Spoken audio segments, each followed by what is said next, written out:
Well, looks like we've got 46 people on the line, and let's get this presentation started right at the top of the hour. Welcome to the first public meeting for the proposed West Susitna Access Road Public Engagement Project. I'd like to introduce Brad Swartz, the Borough Project Manager, myself, Camden Yales, Public Engagement Lead for this part. Mike Brown may be on the line. He's the Borough Manager. Jennifer Dawkins with the Borough Public Affairs Office. She's the one live streaming us to Facebook and YouTube. Jesse Peterson is the project manager with ADA, and Kyle Mosley is the executive director of the Alaska Department of Natural Resources. I turn it over to Brad. Thanks, Camden. Well, I thought we'll go through what we know first, and we've got a group of slides here that show different types of things. This first slide is showing the active mining districts, or active mines in the Yentna Mining District in blue. The orange are mining claims as well, and the purple are leaseholds. The red is the proposed route that goes west towards those.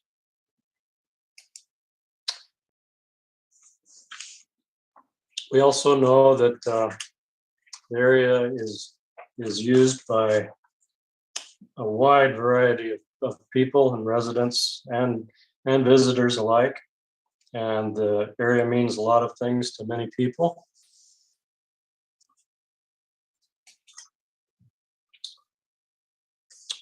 We also know that the proposed route would cross many different types of wildlife habitats, including 156 known water crossings, and those would need to be mitigated as construction took place. Well, first in the permits and then through construction. Another thing we know is that the project is very complex. This slide shows the proposed alignment in orange. The dark green color is uplands. The light green color is wetlands. And the blue represents lakes and rivers. So there's lots of things to thread your way through with a proposed road. We also know that the proposed road location is not within a borough road service area for maintenance. As you can see to the south is the Knik RSA boundary where the project starts, and on the right is the Big Lake RSA boundary.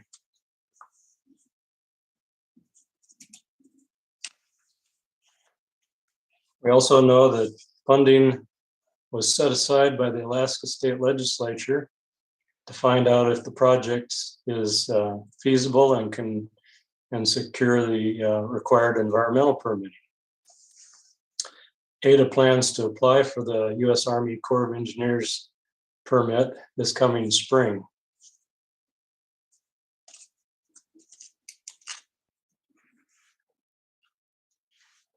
Now to what we likely know.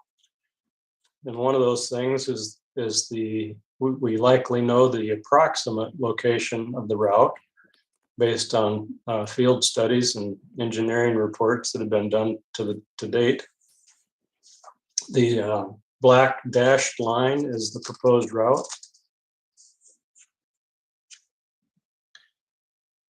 And then for more detailed view, we can take a look at the interactive map. And here's some snapshots of that. At the end of the presentation, we'll have a link to that interactive map where you can actually zoom right into like a parcel level to be able to tell, if your property is near the alignment or not. These snapshots of the interactive map show that there's various layers you can add in and out. You can add wetlands in and out. There's There's road system lines that show you where the roads are. There's different shades of color for land ownership, etc. There's various layers that you can add to this to get all kinds of information at a more detailed level. Many people have also asked about what these designations, the NRMU, what that means. For example, Fish Creek, and then there's another one up at near Alexander Creek. NRMU means Natural Resource Management Unit. It's a land classification that's in Borough Code, and it's been set up to designate certain areas that have potential for natural resource management, harvesting things like timber. The Fish Creek area also has really good agricultural land that could be turned into farming. It also has ridges, which are upland ridges, which would be where you could put in potential residential units. So anyway, that's what these NRMUs are. And this map also shows the route with mileposts on it. That's what the circles with the numbers in them designate, is the milepost. This map shows approximately mile 1 through 28. The second map shows milepost 29 through 46.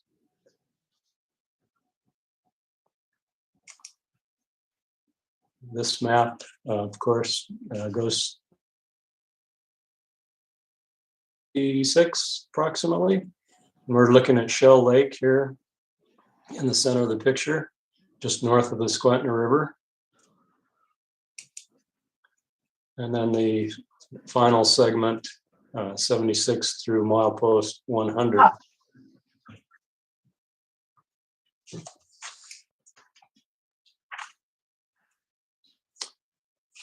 So another thing that we likely know is that based on preliminary field work and studies that have been done, we know approximately how many water crossings and what type of wetlands the project would cross.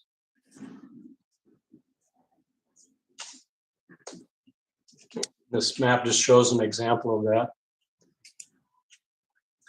We also likely know that through the comments we've already received, that without public access, there's probably not public support for the project. And then here's what we don't know.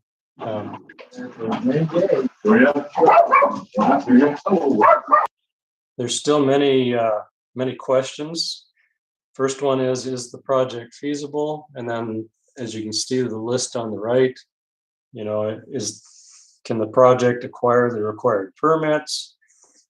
Is the public generally supportive of the project? Who would provide road maintenance? What's the exact route? What's the exact cost? Those things are still up in the air, and more work needs to be done before we know the answers to those. Camden, this is something you want to take on here? Sure. We have received quite a few comments so far. Over 100. Last I checked, we had 133 responses to our online survey, and we received a lot of phone calls and emails, and a few themes have started to emerge. And so common supporting comments we've heard are that it would be safer and easier to travel to remote communities and properties for people without a boat or airplane. Access for recreation, sport, and subsistence access would be easier. There could be an increase in tourism, an increase in industrial development, and an increase in business and private opportunities. Common opposing comments we've heard are reduction to remote lifestyle and tourism. People said that they would like the area left wild. The high project cost, money from mining going to foreign companies. Also, a concern about increase in crime and vandalism, and an increase to hunting and fishing pressure to already low populations.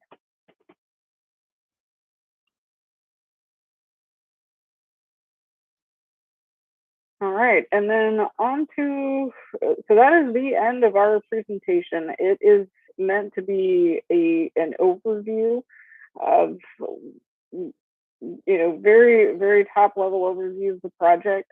As you can see, there's a lot of stuff we don't know yet, but we do have Jesse with ADA online, and Kyle with Alaska DNR, and Brad with the Borough.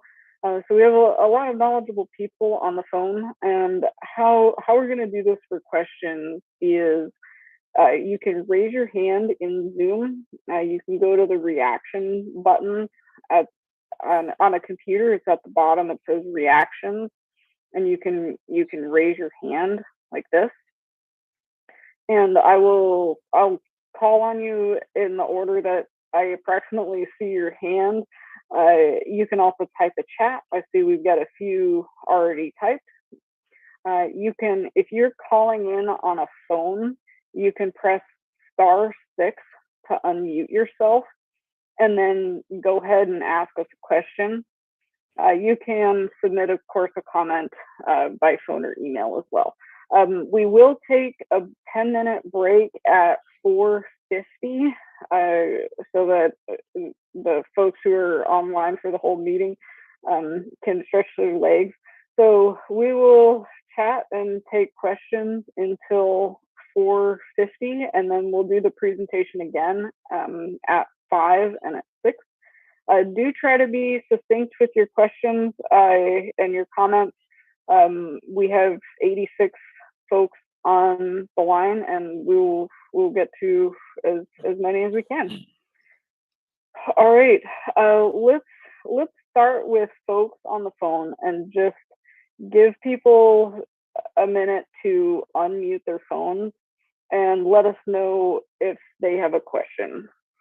So if you're called in, press *6 and to unmute yourself, and if you have a question or a comment, and let us know what it is.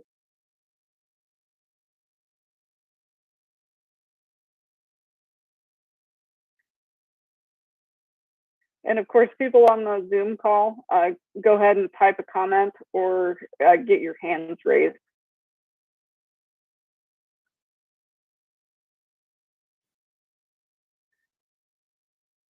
All right, the first hand raised, well, the first questions I saw were actually in the chat, so let's start with those. The first question is, has the NEPA process started yet? Brad, you want to take the lead? Sure, the answer is no. Until ADA puts the application in with the Corps of Engineers, the NEPA process won't start. Okay. And one thing I wanted to add is that we are transcribing comments from this meeting. So these will become part of the record. We are not recording comments on social media. So I'm just putting that out there. All right, the next one, the next question in the chat is, I'm not seeing any of the screens and maps that Brad was referring to. If you're still having trouble with that, let me know in the chat again, but maybe your window got buried under other windows. Let's see. We have a few comments. I conduct business out there without a road already. Less than 1 mile from my property. Somebody posted a link to more information about the Australian mining company, Nova Minerals. And then another question, how wide is the road going to be? Is there a plan, as an example, to put a parking lot or wider spots on the road so that people who own land around certain areas to park their vehicles on the side of the road, parking spots? And Camden, I think that'd be a question for Jesse. I think that might be a Jesse question. So go ahead and unmute. And Yeah, certainly. So we do have a typical design that we've based our analysis on, and I believe our road width is 28 feet right now. But that's just a starting point for a baseline. And as we progress the project through the next phases and refine the engineering, there will be opportunities for wider spots in the road. Especially if our design vehicle changes throughout this process, we'll have to make sure that we accommodate those changes. So right now we just have a typical section of 28 feet wide as a starting point for this project. And Jesse, maybe I missed it, but is that a 2-lane? Yes, 2-lane. Okay. And the next question, what type of opportunities will this project provide for the Alaska Engineering land development community? There'll be plenty of opportunities for that. As we advance through the next phases, the Army Corps of Engineers, once we apply for a permit, that's going to trigger the NEPA process. And through that process, there'll be a third party that contracting that will get procured to assist the Corps with their environmental impact analysis, and also to go through and help them do what they need to do on the regulatory front to ensure that we're in compliance with all of the environmental regulations. So that'll be the immediate opportunity here in the next couple months. And then, if we move forward with the projects, there'll be opportunities for design and construction related activities. Okay, the next question in the chat, and then we'll switch to hand raised questions. What is the primary purpose of the state to build this road?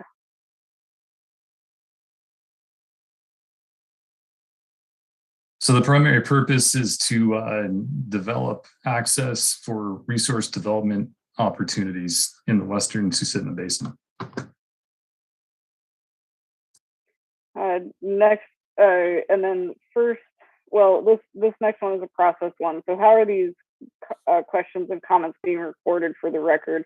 And that's my job. I'm going to summarize all of these comments, and it's all going to go into a big comment summary with the rest of the comments. So in other words, all the comments that people and questions people are asking at the meeting would count. There's no need to submit the same comment by email. Okay, and then switching Camden? to, go ahead. Camden, this is Kyle Moselle with Alaska Department of Natural Resources. I just want to jump back real quick to that previous question about what's the primary purpose for the state to build this road. I just want to be clear. So ADA, Alaska Industrial Development and Economic Authority, they are, and Jesse can probably explain this, but they are a pseudo state entity, but they're the applicant. So the state of Alaska is not the applicant, and there'll actually be a number of regulatory permits and approvals that ADA will need to secure from state regulatory agencies before they can start construction of this road. So I just wanted to clarify that, when someone asks about the state building this road, ADA has a state relationship as an entity, but they are not the state of Alaska per se. Thank you for adding some more clarity to that. The first hand raised question I saw was for Fishhound, and if you would state your name if you're willing to. Yes, my name is Adam Cuthrell. I own Fishhound Expeditions, and I do not have a question. I have comment. Yeah, go ahead. So I own a guide service up here in Alaska, and we bring hundreds of thousands of dollars to the state of Alaska and the Mat-Su Valley every year. And that's just my company. Hunting, fishing, and ecotourism generate millions of dollars for the state of Alaska. And that money stays in Alaska. It does not go to foreign mining companies. And it benefits Alaskans, whether that be restaurant owners, bar owners, taxis, Ubers, everything. That money stays in the state. And this needs to be looked at as a very serious threat to what we are dealing with. People come to Alaska because it is wild and roadless. Putting a road across 156 known water crossings will forever change our area. And I think that really needs to be considered before moving ahead. It has been very clear that the public does not want this, landowners do not want this, and the public comment period needs to be extended and listened to very, very greatly, because most people in the valley don't even know that this is going on. And this is a huge impact to all of us that call Alaska and the valley home. All right. Thank you for your comments. And this is only one part of the public comment period. And as part of this process, though, we did send out over 13,000 postcards. And so people are starting to hear about it now. Yes, and I do appreciate that. But for a project this size, I mean, it needs to be a lot longer comment period than just this next spring, because it will affect so many people. Yes, and it will be. And we do have a question that relates to that in the chat. It says, if NEPA has not begun yet, how can this be part of the public record? Kyle, that might be a question for you, or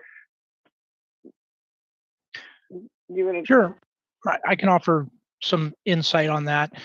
Let me back up a little bit. Again, my name, for the record, Kyle Moselle. I'm the Executive Director of the Office of Project Management and Permitting, and that's within the Alaska Department of Natural Resources.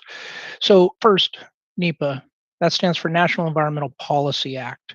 That's a one of the landmark federal environmental laws that came into being in 1969. I think it was signed January of 1970. So it was one of the very first federal environmental laws. And it requires disclosure of potential impacts to the human environment, which is the physical environment, and also uses and values that people put on resources and other things that are in the project area. So that's the federal environmental review process. There's also state and local review processes. And so it's a layered, it's like a layered cake, if you will. And ADA, as the applicant, needs to navigate all three levels of government: federal, state, and local, excuse me.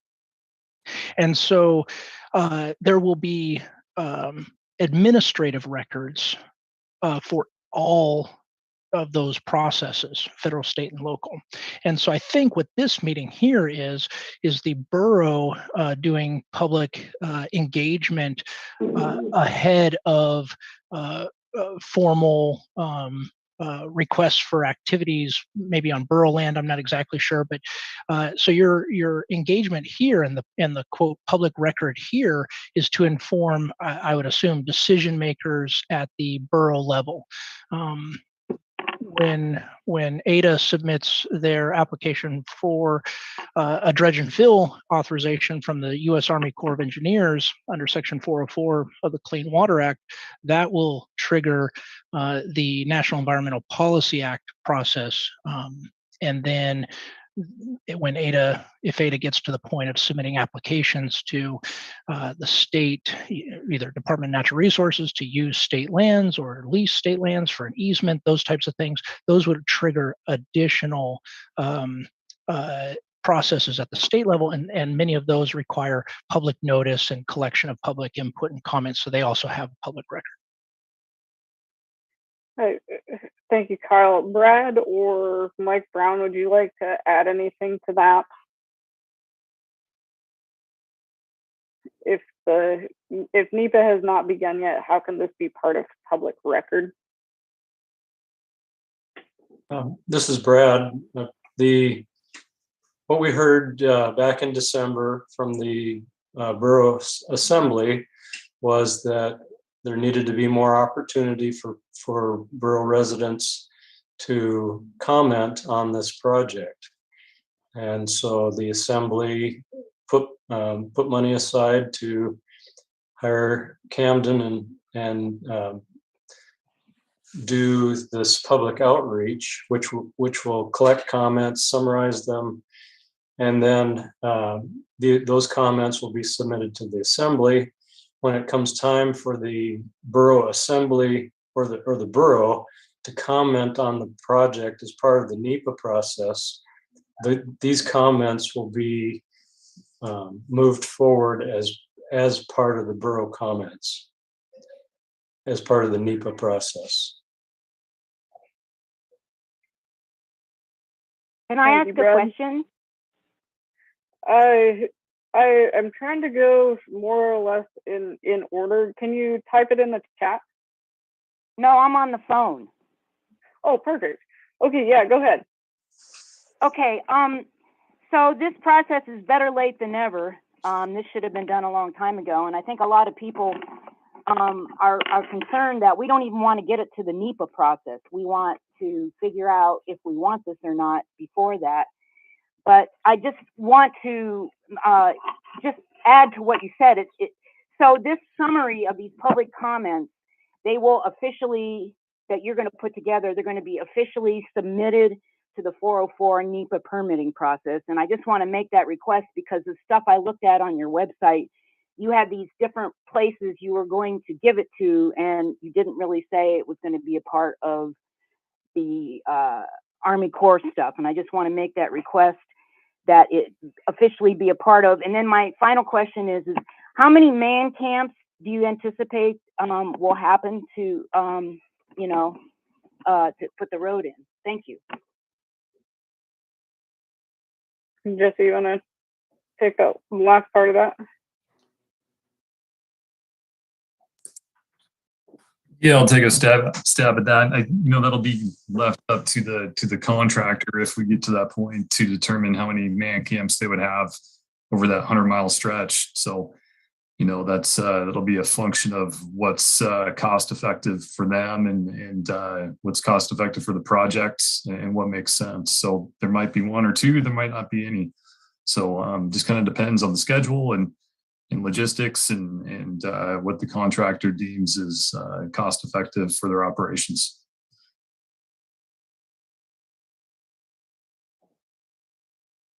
Yeah, and the first part of that question of whether it's the comment summary from this effort is going to be submitted for the Corps of Engineers permit, and that is one of the places that the comment summary will be submitted to. All right, Steve Perrins you've got your hand raised. Go ahead and unmute yourself and ask your question or state your comment. Hi there. Yeah, thanks. Steve Perrins II from Rainy Pass Lodge. First, I was going to ask how this information is being used because to me it just kind of seems like a waste of time since the Assembly already gave final approval and we're moving into permitting, and now the Assembly is asking for public comments. So I don't really know what they're going to do with it. I guess if they say to the Corps of Engineers, yeah, we want this project, here's some comments that go along with it, good or bad, but they already gave approval. So I'm glad that there's a comment period, but wish it was done in phase 1 and 2, like everybody's been asking for. I guess the other thing is, I talked with DNR today, and it looks like there's only one exploration company currently in operation up there. Everybody knows that the primary purpose for this road is the hard rock minerals up there. It sounds like the other exploration companies have pulled out, don't have any intent in renewing. Similar thing with the coal companies and operations up there. So what other support are you guys seeing from exploration companies? Because it doesn't sound like there's even a ton of interest other than that one Australian company at this point. Go ahead, Jesse.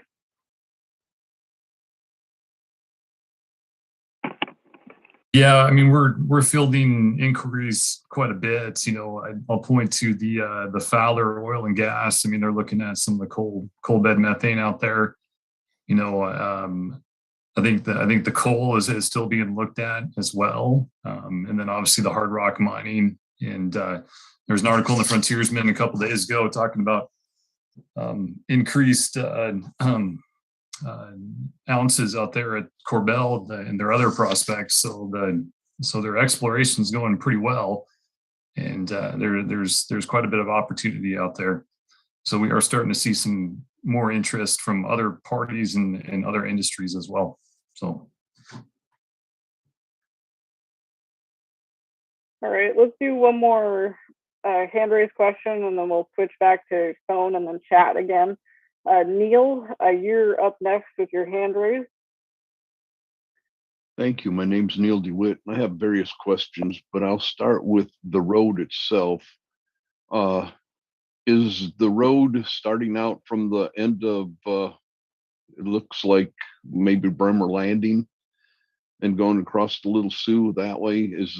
Is that the reason, or I mean, is there a reason that you didn't go up to like Willow where it had been more straight across? Wouldn't have took up as much wetlands or whatever?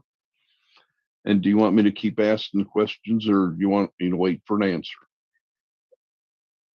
You can go ahead and answer that. Yeah. Really looking at developing the resources out there in the Western Susitna Basin, and for us to capitalize on that, those resources have to get to market, and so that's the most direct route to Port McKenzie, and so that's why we're looking at right there off of Ashar Road. That's proposed right now. That's our current thinking, but things could change. Okay, thanks for that. If in the process the road actually gets approved, have you guys taken into consideration that the Mat-Su Fish and Wildlife Commission is procuring monies to change out all the culverts that are round and making them a flat bottom culvert? Will you use that flat bottom culvert to make your road right from the get-go so that they don't have to keep spending money to fix the road or change out the culverts? We only need the equipment across the land once is kind of where I'm getting. Go ahead and answer that one, please. Yeah, no, absolutely. We've categorized the stream crossings. There's some stream crossings that just require a culvert. Some of them require fish passages. Some of them require a bridge. And so there's all kinds of variations in between. And, as we refine the engineering and we do more field studies and look at the hydrology and look at the fish habitat, that'll drive the design of those crossings. So absolutely, we'll make sure that we put in the appropriate drainage structure for the stream that we're going across. Okay. Somebody earlier made a comment to the fact of turnouts. Is this road going to be open to the public so that hunting and fishing opportunities now are going to be increased in that area? Go ahead. Still evaluating the extent of public access on this route, and we're getting some feedback through this engagement session from the public, recognizing as well that the resource developments really, those type of opportunities really kind of drive this road, and recognize that they need to have access as well. The question is can they both be able to use the same corridor concurrently at the same time? And that's the question that we need to answer. We need to get some feedback from the public and also from the experts that have experience permitting multi-use roads that are open to heavy haul and general public. Okay, next question. We do need to switch back to folks on the phone. Well, I So only last- got two last more left, question. if you can bear with me. Okay, make it quick. Okay, the next question I have is it's going to be a gravel road, I assume. With that being said, is there going to be some kind of a water truck or something that keeps the dust down? Because the people or whatever that live next to or along side of the road, or the animals themselves that migrate back and forth through that area, if that'll be taken care of. And last thing that I wanted to ask is about how close to Shell Lake are you actually getting? Because that's one of the rearing areas for salmon. Go ahead. Yeah, as far as the dust control, there's no plans as of right now this is, we're really preliminary in our design and analysis here. And there's no plans right now for paving, but obviously what drives that is the volume of traffic and the type of traffic. And dust control is a concern, and that needs to be mitigated. And there's other ways to do that aside from water. Typical is, calcium chloride.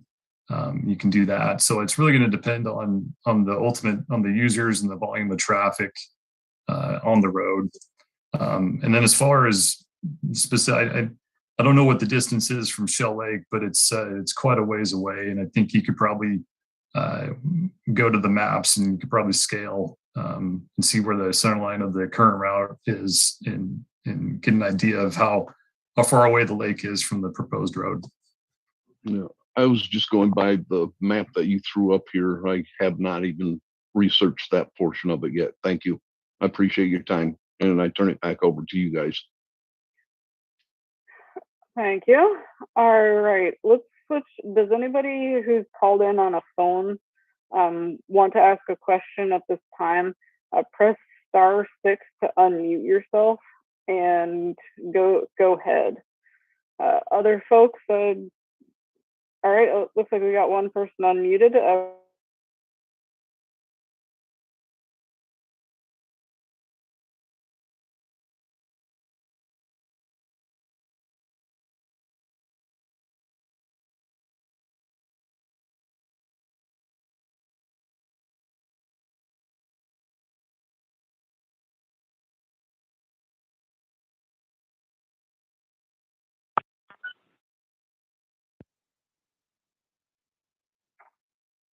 And other folks, do raise your hands and type us a chat question.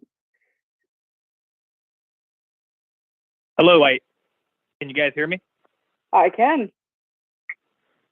Yeah, my name is Grant Copland. I live in Palmer, Alaska. I just wanted to call and give comment. It sounds like I've been listening. It's been more of like a Q&A form.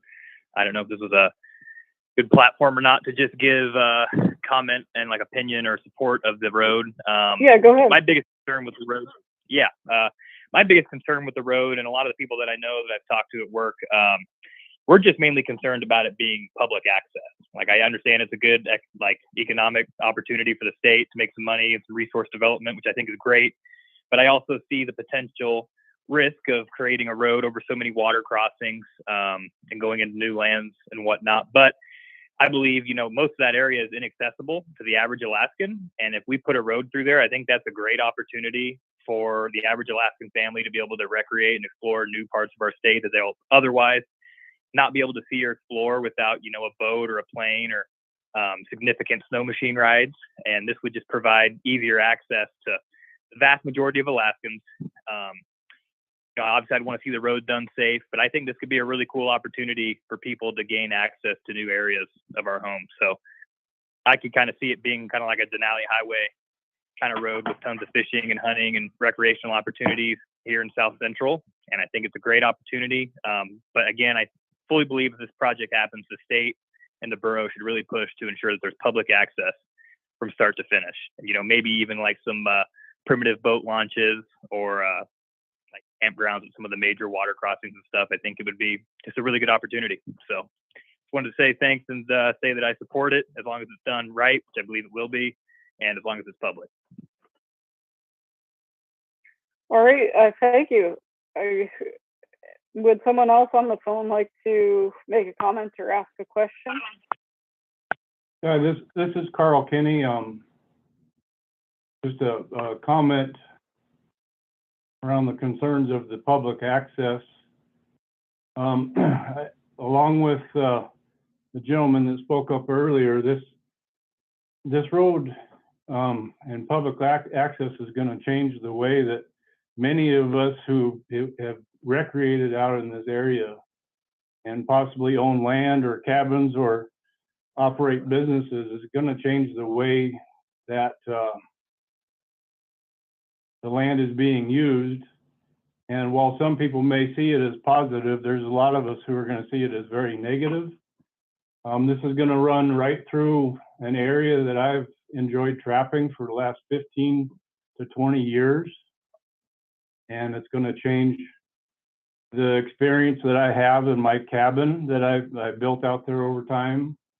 So just as a private individual, I would say there's going to be plenty of comment to not having it open to the public, because of those of us who do enjoy Alaska and put forth the effort to enjoy it the way we do it, it's going to change the experience for us as well. So you're going to probably hear that a lot from, I believe, the private landowners out in this area, because it is going to change what they've come to enjoy. So that's just my comment. Thanks. Thank you. Do we have, one more? Go I ahead. have a question. Yeah, so is the cost of the project, I realize it's an estimate, but is there not a difference in if it's a private road versus a public road? Isn't the public road going to cost more money to build because you have to go with DOT highway standards and stuff? And so is that going to be part of figuring out the cost for the whole road? Thank you. Jesse, answer that one. Yeah, DOT standard roads are typically more expensive, and there would have to be elements that are designed into this roadway that will have to be accounted for. For instance, signage and guardrail. Also, some of the curvatures change, and so if we go that route, it will be more expensive, and we'll have to account for that. All right, let's switch back to the chat comments. We've got, I feel like we've covered a bit what the public permitting process will look like. If you got more questions about that one, maybe write us an email with specific questions. And there is more information about NEPA permitting and the Corps of Engineers permits on the website. There's a fact sheet on how that works, summarized. Next question is, what impacts to the Wreck Rivers plan does this project have? Camden, I think Kyle might be able to answer that. Okay, Kyle.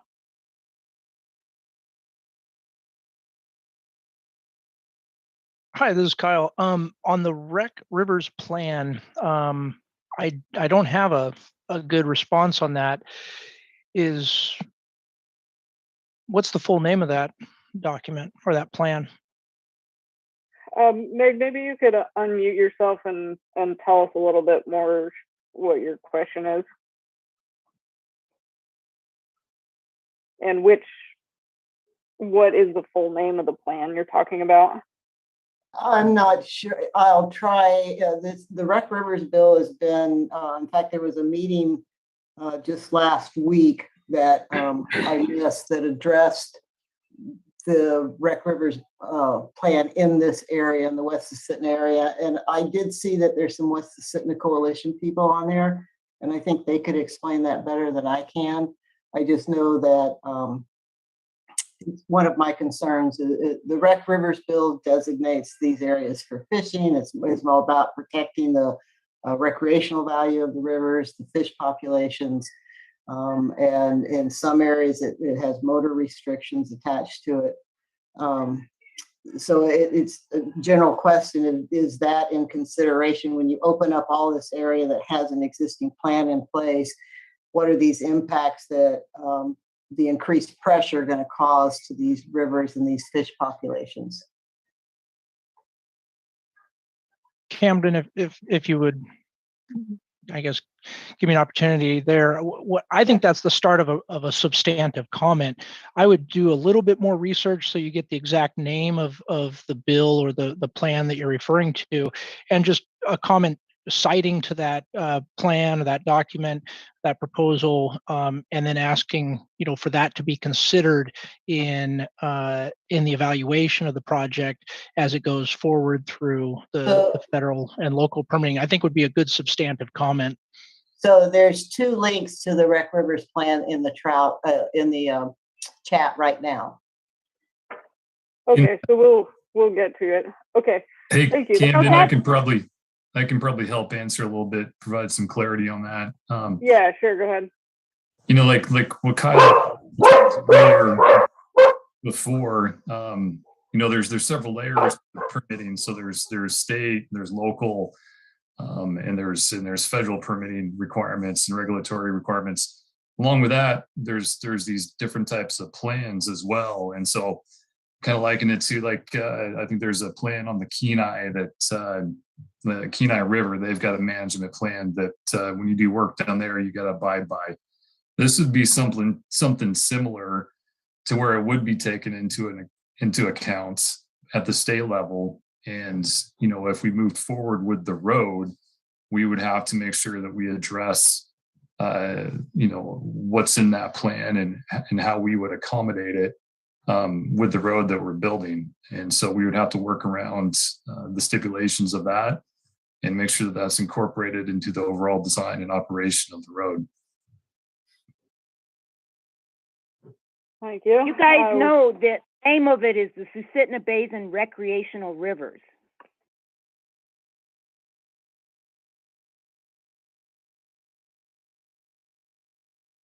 I see that in the full name in the chat.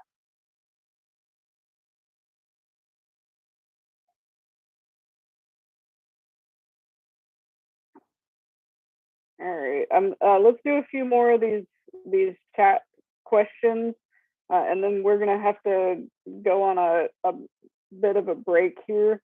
So if you can bear with us and keep your questions, please do. If not, if you have to get offline, do write us a note or put it in the chat, and we can get back to you if you put your contact information.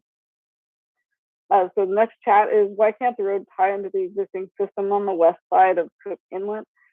Following their gas line route, it would put less people out and preserve more area, including the area where the road runs through Fitness Flats Wildlife Refuge. That would give the mine all the access at once without many of the negatives that have been commented on.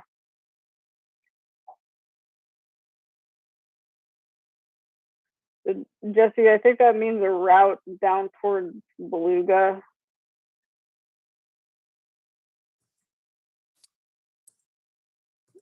Was that route considered? What was the question?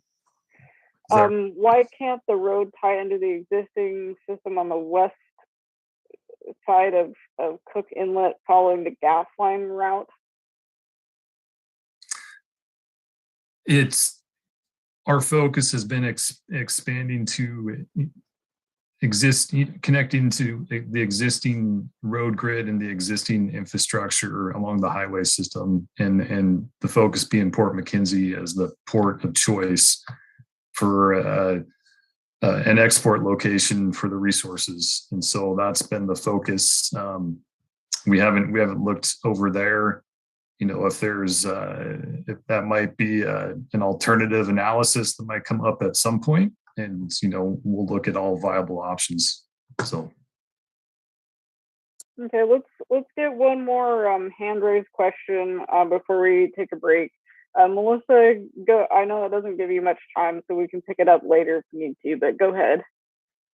Okay, great. Yeah, I hope there's plenty of time, because there's obviously a lot of folks. There's 95 on now, and there were more than that. So I do have quite a few comments and questions. I just want to start, a lot of people have raised the issue of the benefits to this road, and it's been asked for throughout the entire process for more than a year and a half now, asking for an independent cost benefit analysis of this project.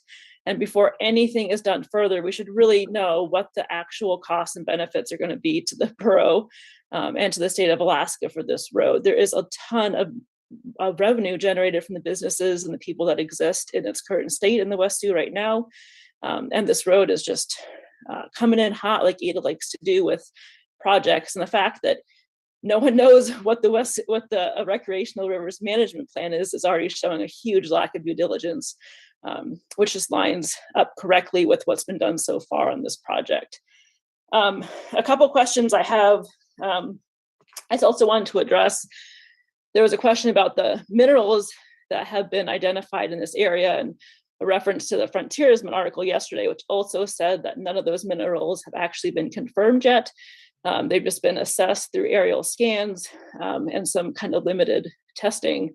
This seems like quite a huge impact to a number of things for not having any confirmed minerals out there, and more than one company to do this project. That's not how this happens in other parts of the state or the country, and it seems way cart before the horse, and like another huge Ada boondoggle that we're all too familiar with. I'm curious if this, I assume that there's going to have to be a plan of either a public or private road, because the impacts will be very different, width and resources needed and access points, and just a very different design plan for a public versus a private road, and to submit to the NEPA process. So if Ada is planning on doing that in the spring, I'm getting very frustrated, and I have reached out to you, Camden, and the borough a couple times as well about the publication of this road as a public road all the way to the site, when it has been said that at most it will be to the Susitna Bridge by Ada at that last assembly meeting. And so I'm curious why the borough is touting this as a public road when Ada isn't at this point. And it seems very misleading that I think it's pretty clear that you're not going to have support unless there's a public aspect to this road. And it seems really misleading through this point as well to tell people that this might be a public road, and that's really not what it's designed for through either the road design or the cost design, especially as you're aiming for NEPA. I feel like you guys do know what you're aiming for, and it needs to be more transparent to the public.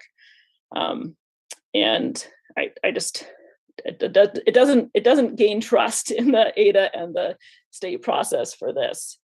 And my last question at this point is, what is the volume? You've talked about this being a high use, high volume travel road. What are the the travel rates that you're expecting for trucks? I've heard a couple different numbers over the last year and a half at the rate that you're expecting large trucks to go through, and that interaction with private vehicles will certainly be a consideration. So I'm wondering where that stands at now, if you're looking at what that rate will be on this road for truck passage.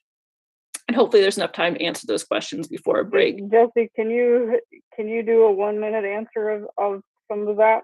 And Melissa, I know you've written in, and we may need to answer some of those questions offline because they are complicated. But Jesse, do you have a 1 minute response? I'll do my best. So as far as volumes of trucks, we haven't had any discussions about that. And so I haven't been a part of any of those.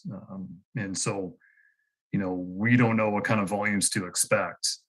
And so there's been nothing further on that. And as far as the public access, we're looking at the feasibility of public elements of this road along with industrial use. And so that means a lot of different things to different users. And we just need to get better educated on what that looks like. And, like what we said, we're in the feasibility stage of this project, and it's okay to not have all the answers. We're trying to engage with the public to understand where the desires lie, and really have make sure that we're putting something out there that the public wants and is supported, but also, will work for industry and resource development. And so I would just say that this is a dynamic process, and we're working our way through it, and we don't have any definitive answers yet. And this is part of it.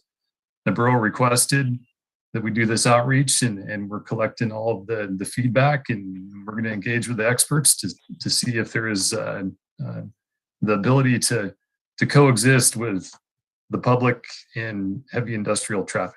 So Hey, Kim, I know you're trying to wrap it up, but just because we're on Yeah. this thing, Jesse, I just want to clarify, Ada has not tried to do good outreach. This is after the fact that you guys are being invited into this borough led outreach. And so I just want to be really clear that Ada outreach has been atrocious for this project so far.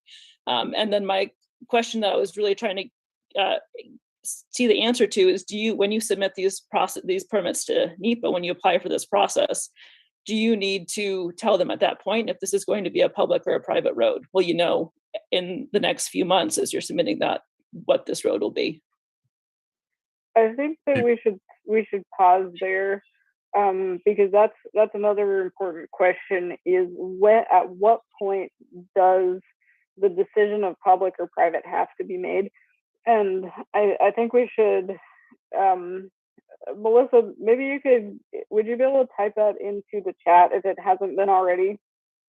And we will make sure that we get to that. But we do need to take a short next presentation at 5. Please hang around if you haven't gotten a chance to ask your question. If you hang around, write us a comment in the chat or write us an email. If you'd like a response, do send us your contact information. If you don't want to put that publicly in the chat, write it to me and we'll get back to you. Okay, so we're gonna pause this and we will be back in 4 minutes. Can you give us a website to write to? Certainly. I'll put that in the chat. So Thank these you. are website links that are helpful. I'll put those in the chat too.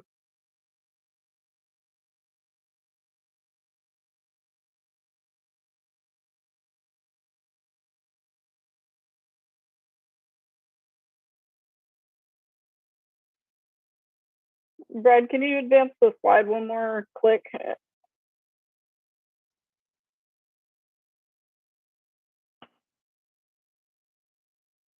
There we go.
All right, Brad, you ready for round 2 here of presentation?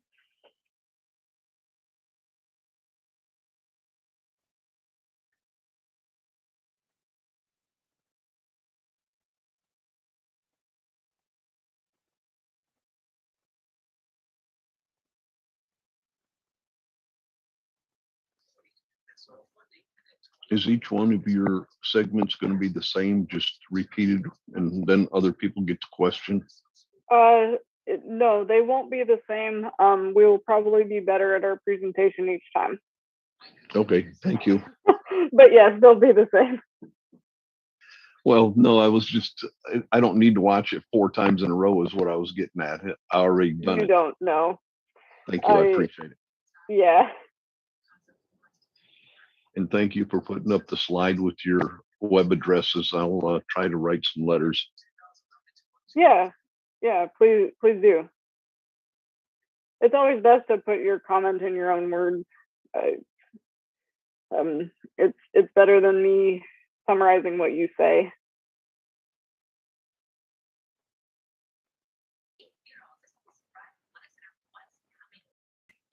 I just never quite understood why the borough always puts the cart in front of the horse instead of the other way around, so that a lot of this could be. But thank you for your time. I appreciate it. Yeah, thanks for taking the time to come to the meeting. And all right, well, looks like Brad's got our starting slide back again. Like to welcome any new folks to our proposed Weston Access Road public engagement project meeting. Excuse me. I'd like to introduce Brad Swartz, the Borough Project Manager, myself, Camden Yaley, Public Engagement Lead. Mike Brown is with us he's the Borough Manager. Jennifer Dawkins with the Borough Public Affairs Office. Jesse Peterson, the Project Manager with ADA.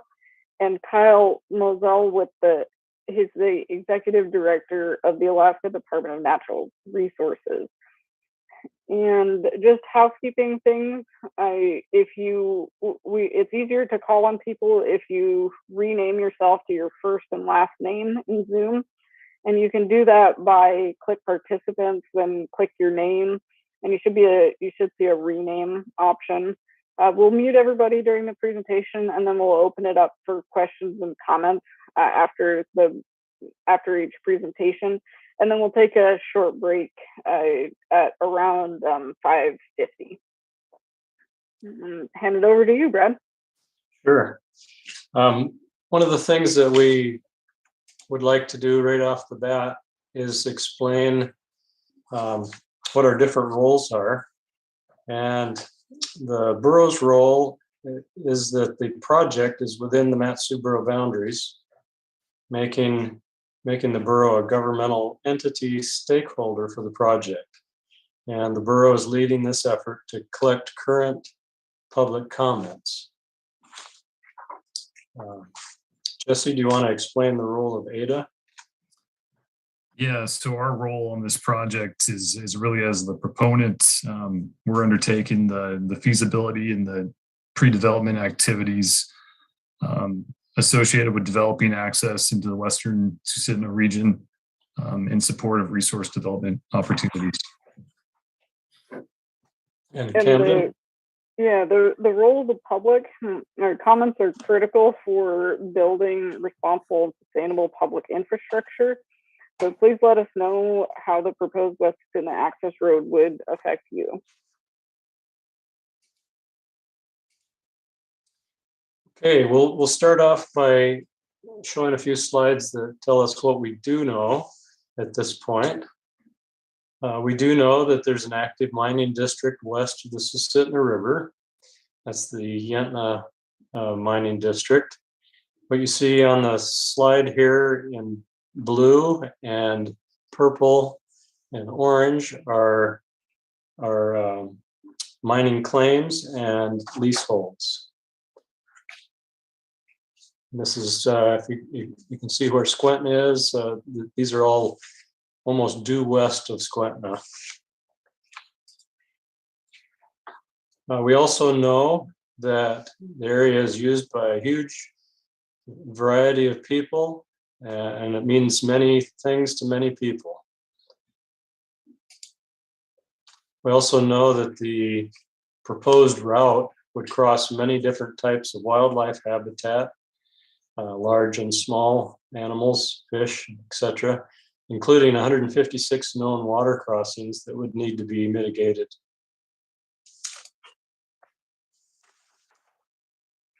The project is complex. We know that also. Looking at this slide, the route is shown in kind of a reddish orange color. The dark green shows uplands, and the light green are wetlands, and the blue represents lakes, streams, and rivers.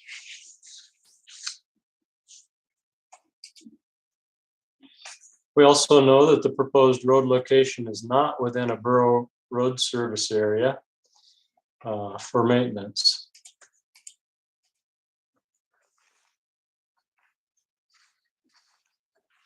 You can see that on this slide where the Big Lake RSA boundary is to the right and the Little and the Knik road service area is to the south. And it shows those boundaries.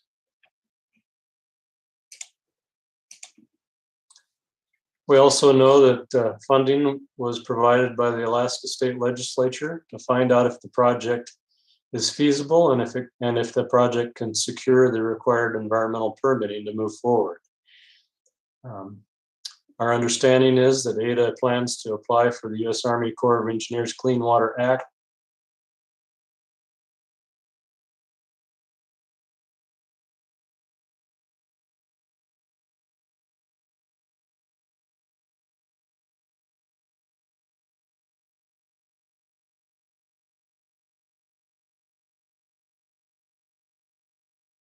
Other thing that we likely know is the approximate proposed route location. And this was arrived at through field studies that were done in the previous 2 years. The dashed black line is the road. And we can go to a more detailed view of that route by going to an interactive map that's on the website for the project.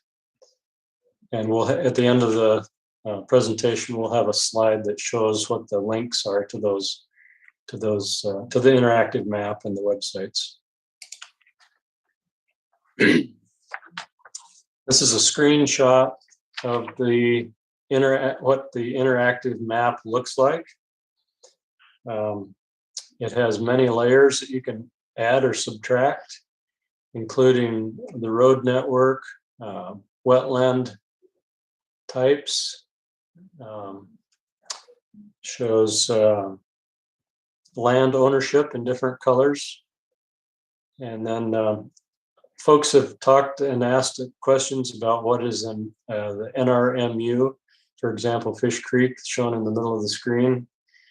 That's the Natural Resource Management Unit. It's a land classification in Borough Code that means that area has been designated as a place where resources could be developed, including timber. It has good agricultural soils.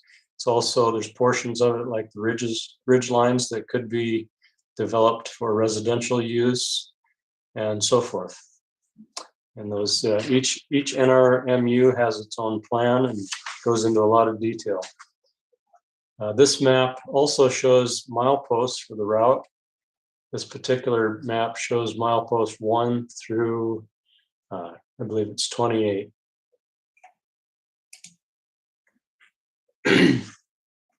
This is the second, the route is long enough that we have to break it up into several maps, but on the interactive viewer, you can zoom into a parcel view point where you can tell what the distance is from your if you have property in that area and you're curious as to how close the road is to that, the proposed road alignment is to your property, that interactive map should help you do that.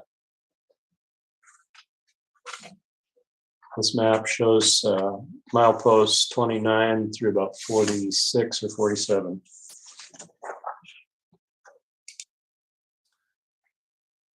This is a map that shows milepost 53 through 76 approximately. Right in the center of the screen is Shell Lake. I think there was a question during the last session about how close the road came to Shell Lake. This gives you a good idea of that.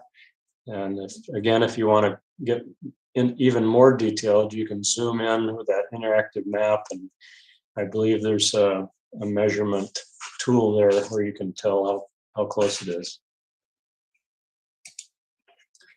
And then this is the last snapshot of the interactive map that shows milepost 76 through 100.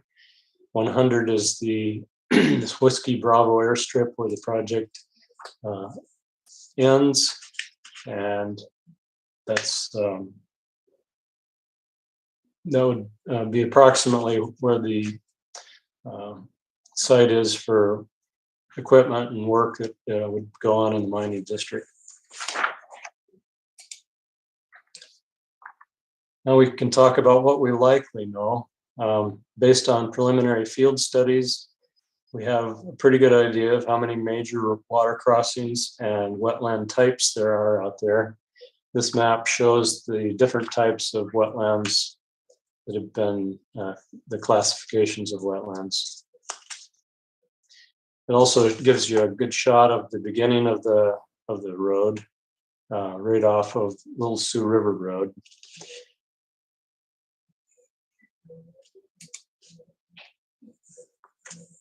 We also likely know that without public access, there's probably not public support for the project. This is just based on the number of comments we've already received. And then what we don't know, is the project feasible? There's many unanswered questions left out there that we don't know the answers to. And I know that some people are frustrated that we don't have those answers, but there's quite a bit of process left when you get into the permitting portion of the project, and probably more field work that needs to be done to answer some of those questions. Some of the questions are, can the project acquire the required permits? You know, is the public supportive of the project? How would construction be funded? How would the road be maintained? We don't know what the exact route is because permitting can change the route. And we also don't know the exact cost because that depends on what type of road is built.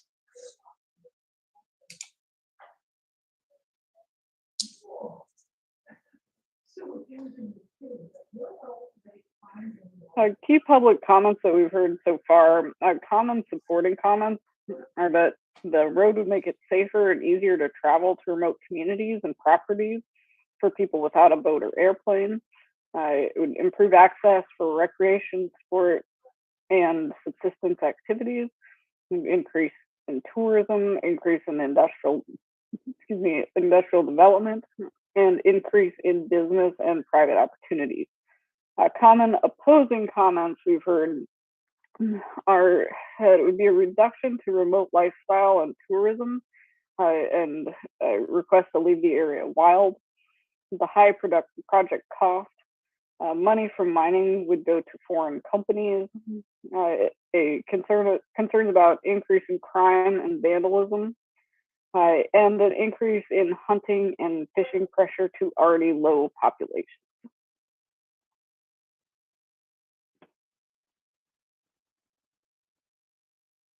So this brings us to comments and questions. Please raise your hand if you would like to ask a question in Zoom. Type a question in the chat or a comment, If you are on a phone, press *6 to unmute, and do submit your comments by March 31st, which ends this borough effort on extra public engagement. We are transcribing comments from this meeting, and so these count as official comments that will go in the comment summary. We will not be recording comments on social media. Let's start with folks on the phone. Would anyone on the phone like to ask a comment or question? Were you guys going to answer Melissa's questions from before? Yeah, I like to start with people who are on the phone, just because it process-wise, it takes a little longer to figure out how to unmute and that whatnot. So I want to make sure I give them enough time. That's fine. I just cut her off. I want to make sure you're going to get back to her. Thank you. Yeah. Anyone on the phone want to ask a question or make a comment? And we'll come back around if you want to ask one later. Let's start with the chat questions. I'm gonna start at the ones that were entered starting at 5. So we'll have to work back around to the ones submitted before. I know there were a number we didn't get to, but I want to start with Shelley. She says, just hearing the term heavy industrial use in regards to a wild area such as this, with so many wetlands and waterways, makes me sad, and I'm certainly opposed to this road. And then Melissa typed her comments in that we didn't quite get to. And she says, when will Ada decide if this is a public or private road? Will it need to be stated at the time of application to Ada? But I think you might mean NEPA. Or, well, Jesse, maybe can you respond to that in terms of each of the next major steps? When do you have to decide? So the next steps here, we'll sit down and have a pre-application meeting with the Corps. And we don't necessarily have to decide whether it's public or private before we submit the permit application. Like I said, this is a dynamic process. And we've collected enough data on either side of centerline of the route to where we can make adjustments as necessary while the permit's in the process of being evaluated by the Corps. So we do not need to make that determination prior to permit submittal.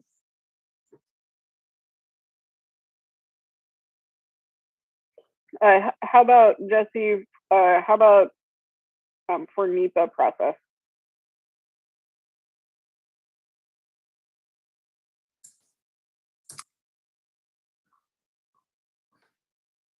For the NEPA process, when it gets to that, so just there's a little bit of a lag between permit submission and kicking off the EIS process. And that we'll get that answer to that question in the pre-submittal meeting with the Corps on when exactly they need to know if it's going to be public or private.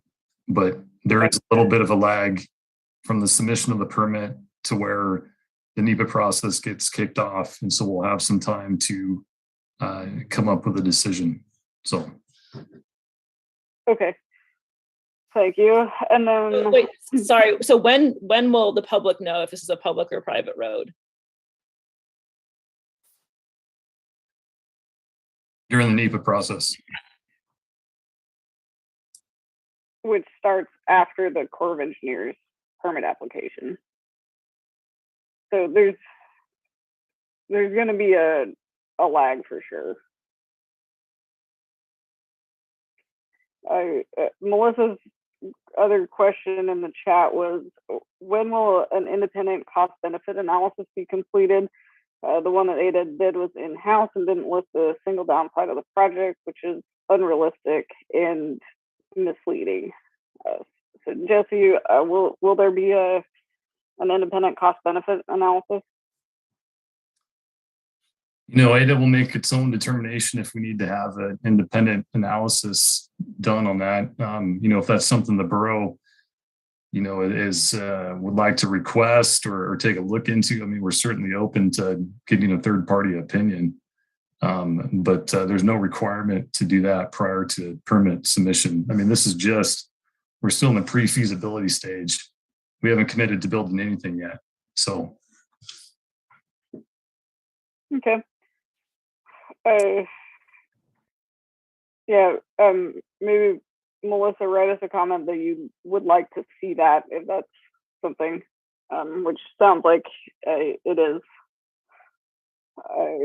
Then Kyle responded to questions regarding the Susitna Basin Recreation Rivers Management Plan. DNR would ensure compliance with this and other applicable plans when considering ADA's application for an easement through state lands. Compliance could be achieved through a number of mechanisms, including but not limited to design elements, regulatory stipulations, and best management practices. And I can talk about this a little bit as well. We posted a lot of the documents, the planning documents that would affect this project on the borough website. However, we focus on the borough planning documents, not the state or federal planning documents. And I think that may be why some of us weren't as up on this plan as we might have been. And then another comment in the chat. I understand some individuals will always be opposed to new roads, but I also know that most of these individuals really want to be the only ones able to utilize the new area. Similar to closing millions of acres to the public to retain its remoteness, I'm comfortable with this road addition, especially regarding not restricting it to non-company only travel as they did to the Shaw Creek Road for Pogo Mine. Another comment, anybody can access the area. A boat that'll run the river costs substantially less than new vehicles these days. Another comment, if the utilization of a roadway to access remote areas is something someone is interested in, there are hundreds of miles of roads available to do so, while areas like West Sioux are becoming few and far between, especially being that it is so close to town. If the road were to be developed, the option of that area being wild and untouched would go away forever. Sorry to go through these pretty quickly, but I know we've got a lot of them. The land and cabin owner, opposition to the road. All right, how many, and here's a question for you, Jesse. How many phases does it take before anyone actually knows what's going on?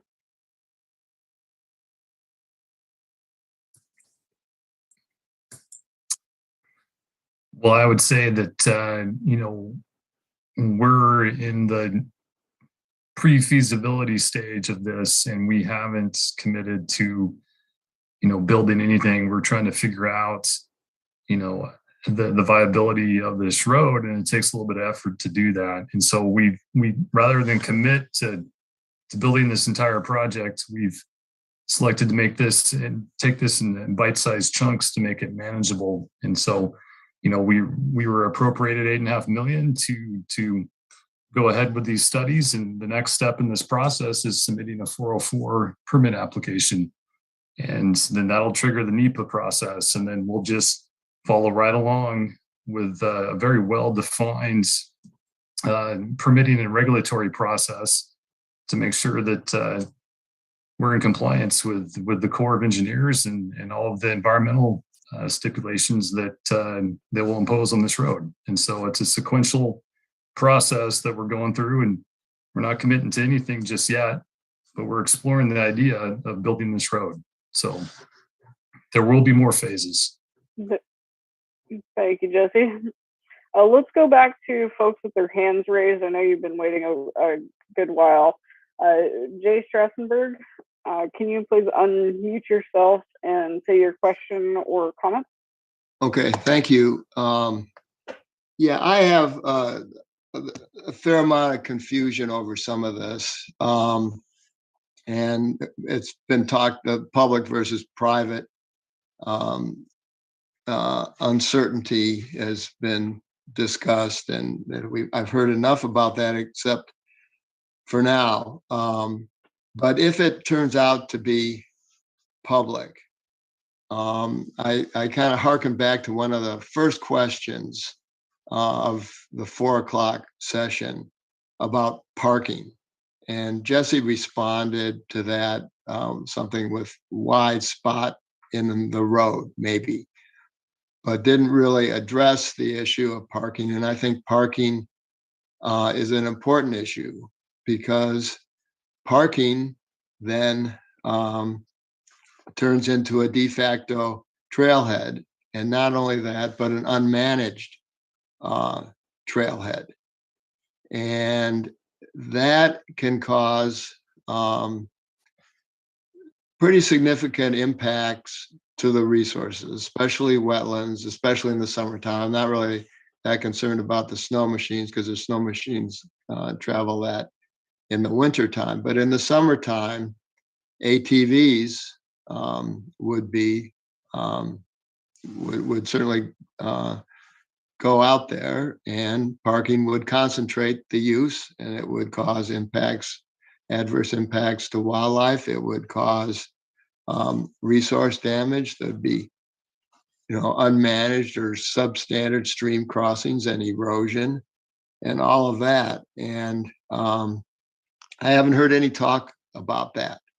And I would like you to consider that. I think it's important. I think it has adverse impact on our salmon and other fish.